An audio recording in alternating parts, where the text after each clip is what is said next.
فلسطین جب اس زمانے میں ہمارا قبلہ اول جب فتح کیا حضرت عمر فاروق رضی اللہ تعالیٰ کے دور میں، تو انہوں نے قلعہ بند کر دیا اور کہا کہ اگر کچھ تو خون نہیں چاہتے تو اپنے خلیفہ کو کہو وہ خود آئے اور ہم اس کے سامنے اپنے آپ کو سرنڈر کریں گے۔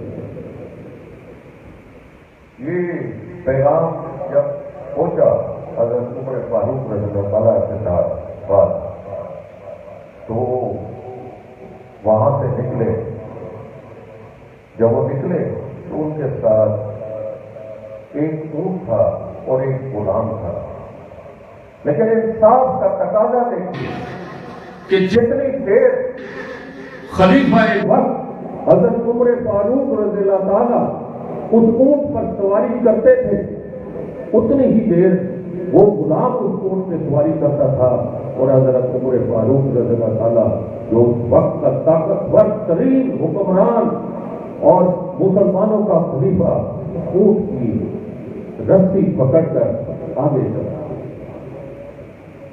اتفاق کی بات ہے کہ جب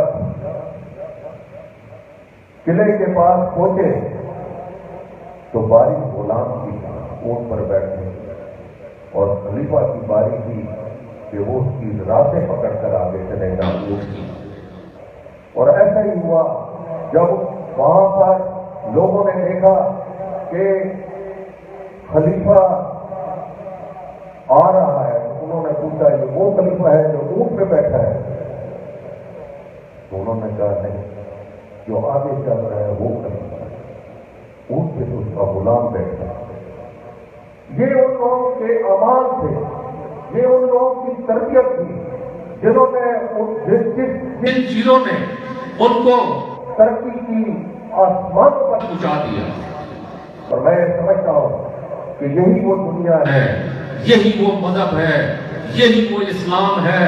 اگر آج ہم ان اصولوں کو اپنائیں، جب ان اصولوں کی نقل کر لیں تو میں نہیں سمجھتا کہ اللہ تعالیٰ ہمیں بے عزت ہونے دے گا، اللہ تعالیٰ ہمیں عزت بھی دے گا، اللہ تعالیٰ ہمیں کامیابی بھی دے گا، فتح سے ہم کنار کرے گا۔ اور یہ جو ہم اس وقت ذلت کی زندگی گزار رہے ہیں یا ذلت کی باتیں سنتے ہیں، میں سمجھتا ہوں کہ اللہ تعالیٰ اس کو ان چیزوں سے ہم کو نجات عطا فرمائے گا۔ آج اگر ہم دیکھتے ہیں اپنے علاقوں کی طرف تو جن مشکلات اور تکالیف سے ہمارے لوگ گزر رہے ہیں، میں سمجھتا ہوں، اور یہ میری بہت دلی خواہش ہے کہ ہمارے یہ بچے، یہ عالم، یہ حافظ اور یہ لوگ جو ان مدارس سے پڑھ کر نکلتے ہیں، میری خواہش ہے کہ یہ دنیا کے ہر اس شعبے کے اندر جائیں جس شعبے کے اندر ان کی ضرورت ہے، وہ اسسٹنٹ کمشنر بھی بنے، وہ ڈپٹی کمشنر بھی بنے، وہ سیکرٹری بھی بنے، وہ پولیس افسر بھی بنے، وہ وکیل بھی بنے۔ اور مجھے یقین ہے کہ جب یہ معاشرے کے اندر اس طرح کے بچے سامنے آئیں گے جن کو مذہب کا پتہ ہوگا، اچھے اور برے کی تمیز ہوگی، گناہ اور نیکی کا پتہ ہوگا، اور میں سمجھتا ہوں نماز روزے کی پابندی ہوگی، تو میں سمجھتا ہوں کہ پورا معاشرہ ہمارا تبدیل ہو جائے گا، اور ہمیں اس کے لیے کوشش کرنی چاہیے۔ مسجد نبوی سے ہمارا